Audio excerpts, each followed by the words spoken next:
మీరు నమ్ముతారో లేదో కానీ పిల్లలకి ఎగ్జామ్స్ స్టార్ట్ అవుతున్నాయి కదా! వాళ్ళు మంచి మార్క్స్ తీయాలంటే ఈ మంత్రాన్ని జపించండి.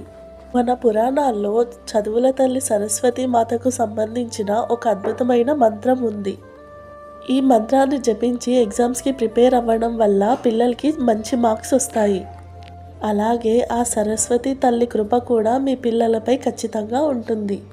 ఇప్పుడు ఆ మంత్రాన్ని నేను చెప్తున్నాను, జాగ్రత్తగా వినండి. పిల్లల్లో విద్యాభివృద్ధి కోసం ఓం ఐం సరస్వతియే నమః అనే మంత్రాన్ని జపించమనాలి. మరో మంత్రం కూడా ఉంది, హయగ్రీవ మంత్రం. ఈ మంత్రం జ్ఞానదేవత అయిన విష్ణు అవతారానికి సంబంధించింది. ఓం హ్రీం హయగ్రీవాయ నమః. ఈ 2 మంత్రాలని పిల్లలకి ఎప్పుడైతే ఎగ్జామ్స్ స్టార్ట్ అవుతాయో ఈ మంత్రాన్ని జపించడంతో పాటు వాళ్ళకి ప్రిపరేషన్ కూడా చేయించండి. ఆ సరస్వతి మాత కృపతో మీ పిల్లలు జ్ఞానాన్ని పొందుతారు.